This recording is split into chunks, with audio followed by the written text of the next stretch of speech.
Scene script. Have you ever wondered how America fought for its freedom and the challenges it faced while it was a slave? Let's rewind the clock to the early 17th century. The year is 1619, and a Dutch ship arrives at the English colonies carrying a cargo that would forever change the course of American history. On board are 20 African men and women, the first slaves to set foot on the New World. These individuals, torn from their homes and sold into a life of servitude, marked the beginning of slavery in America.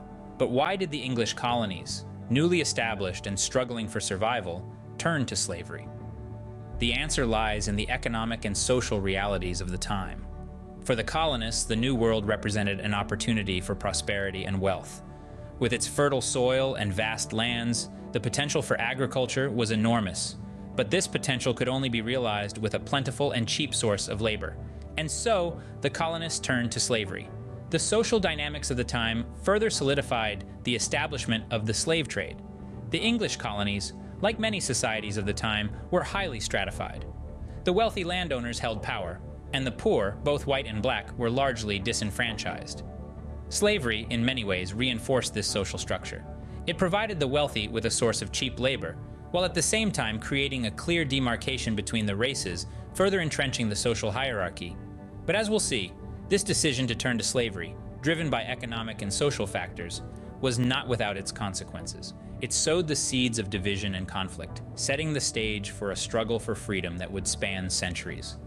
This was the beginning of a dark chapter in American history, setting the stage for centuries of struggle for freedom. As slavery became entrenched, rumblings of discontent began to echo in the colonies. Throughout the mid-18th century, a growing sense of unrest was palpable among the colonists. They were increasingly resentful of the British rule, particularly the growing burden of taxation without representation. The Stamp Act of 1765 and the Townshend Acts of 1767 were particularly inflammatory, as they imposed taxes on common goods like paper, glass, and tea. The colonists saw this as a blatant disregard for their rights and liberties. The colonists' resentment was not just about taxes, though. There was a deeper issue at play. They were beginning to chafe against the constraints of a system that treated them as second-class citizens, while they were building a prosperous and thriving society on a new continent. They were creating wealth, but they had little control over it. They were contributing to the growth and prosperity of the British Empire, but they had no say in its governance. This growing unrest was not limited to the elite. It permeated all layers of colonial society. The commoners, the artisans, the farmers, the merchants, all were beginning to sense the injustice of their situation. Their dissatisfaction started to coalesce into a shared sense of purpose. They began to see themselves not just as subjects of a distant king, but as a distinct community with its own identity and aspirations. The seeds of rebellion were being sown. The idea of independence, once considered radical and unthinkable, was beginning to gain traction. Pamphlets like Thomas Paine's Common Sense argued passionately for self-governance and found a receptive audience among the colonists. The notion of a free and independent America was no longer a distant dream. It was becoming a tangible possibility. The desire for freedom and self-governance was beginning to take root, setting the stage for the American Revolution. The American Revolution was not just a battle against British rule, it was a fight for freedom and equality. This struggle emerged from the fiery crucible of conflict, a war that spanned 8 long years, from 1775 to 1783. The American Revolution was a monumental event in the annals of world history. It was a rebellion against the oppressive British rule, a fight for self-governance, a quest for equal rights. This war was not just fought on battlefields, but also in the hearts and minds of the American people. This was a time of great upheaval, where colonists, once loyal subjects of the British Crown, began to envision a different future. They dreamed of a land free from the shackles of foreign rule, a land where they could determine their own destiny. The signing of the Declaration of Independence in 1776 was a pivotal moment in this struggle. Penned by Thomas Jefferson, this document boldly declared the colony's intent to sever ties with Great Britain. It proclaimed, "We hold these truths to be self-evident, that all men are created equal." The Declaration was a beacon of hope, a symbol of the undying spirit of liberty. However, the road to independence was fraught with challenges. The colonists faced a formidable adversary in the form of the British Army, one of the most powerful military forces of the time. Yet they persevered, fueled by an unyielding desire for freedom. The American Revolution was more than a military conflict. It was a social and political revolution that transformed the landscape of the nation. It laid the foundation for modern democracy and sowed the seeds of the American ideals of liberty, equality, and justice. The American Revolution marked the birth of a new nation, but the struggle for true freedom was far from over. The battle for independence may have ended, but the struggle for a truly free and equal society was only just beginning. The revolution was a significant step towards this goal, a step that would inspire future generations to continue the fight for their rights. Even as America won its independence, the stain of slavery persisted. You see, the seeds of liberty were sown in a soil tainted by the chains of human bondage. As the white smoke of the Revolutionary War cleared, a new nation emerged, founded on the principles of liberty and equality. Yet beneath the surface of these lofty ideals, a grim contradiction lurked. The same hands that penned the stirring words, "All men are created equal," also held the whip that subjugated fellow human beings. Slavery was not just a relic of the colonial era. It was ingrained within the economic, social, and political fabric of the newly independent America. The southern states, in particular, were heavily dependent on enslaved labor for their agricultural economies. Cotton, tobacco, rice. These were the crops that powered the South, and by extension, the new nation. Yet it wasn't just the South. The North, despite its growing opposition to slavery, was entwined in this system as well. Northern factories processed Southern cotton. Northern ships transported Southern crops. The blood of the enslaved seeped into every corner of the nation, tainting the ideals upon which it was built. The Founding Fathers were well aware of this contradiction. Figures like Thomas Jefferson and George Washington owned enslaved people, even as they espoused the virtues of freedom. Some attempted to reconcile this paradox, arguing for gradual emancipation or colonization schemes. Yet these half measures did not erase the fundamental contradiction at the heart of the new nation. As the decades rolled on, this contradiction only deepened. The ideals of the revolution, liberty, equality, the pursuit of happiness, clashed head-on with the reality of slavery. This was a nation birthed in freedom, yet shackled by bondage, a nation of liberty, yet a nation of slaves. The contradiction between the ideals of the revolution and the reality of slavery set the stage for a national conflict. The struggle for freedom eventually led to a nation divided against itself in the American Civil War. As the ink dried on the Declaration of Independence, the seeds of discord had already been sown. The fledgling nation was built on a paradox, a fight for freedom waged by men who themselves owned slaves. The issue of slavery was a ticking time bomb at the heart of the Union, a moral and economic quandary that threatened to tear apart the young nation. The southern states, with their agrarian economies, relied heavily on slave labor. In contrast, the northern states, industrial and progressive, were increasingly opposed to the institution of slavery. As new states joined the Union, the balance of power between slave and free states became a contentious issue. The Missouri Compromise of 1820, the Compromise of 1850, and the Kansas-Nebraska Act of 1854 were all attempts to maintain this delicate balance, but they were merely band-aids on a gaping wound. By the time of Abraham Lincoln's election in 1860, tensions had reached a boiling point.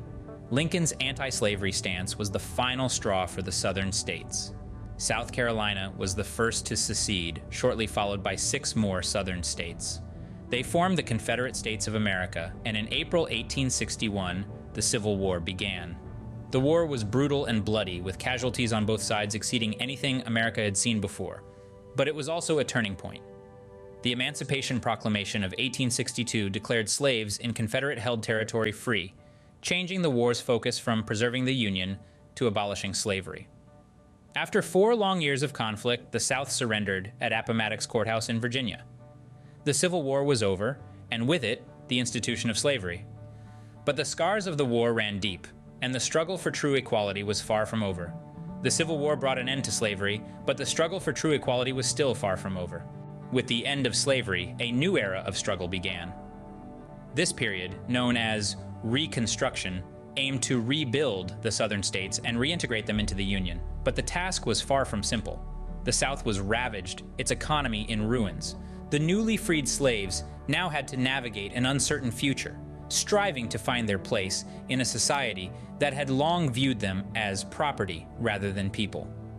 The federal government enacted policies to assist this transition. The Freedmen's Bureau, established in 1865, provided food, shelter, and medical aid to former slaves. It also helped them secure labor contracts and pursue legal rights. But despite these efforts, The road to true freedom was a rocky one. As the Reconstruction era came to a close, the South saw the rise of what we now know as Jim Crow laws. These regulations, named after a derogatory term for black people, were designed to enforce racial segregation and perpetuate white supremacy. They dictated where African Americans could eat, drink, and even sit, further marginalizing them in their own country. The right to vote, a cornerstone of democracy, was also systematically denied. Literacy tests, poll taxes, and outright intimidation tactics were employed to disenfranchise African American voters. This, in turn, limited their representation in government and their ability to shape the policies that directly affected their lives. But through it all, the spirit of resistance persisted. African Americans challenged these oppressive laws in courtrooms, in schools, and on the streets. They organized, they protested, they demanded their rights.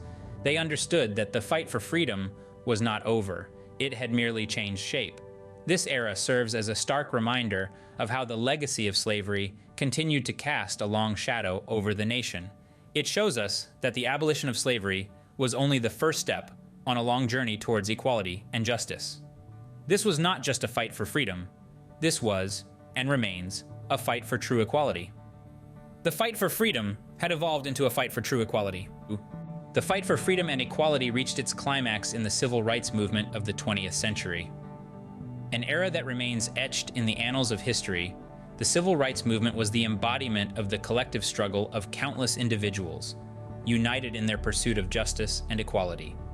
The movement was not just a political campaign, but a social revolution, spearheaded by towering figures whose names resonate with courage and resilience. Martin Luther King Jr., with his undying commitment to nonviolence, was one of these leaders.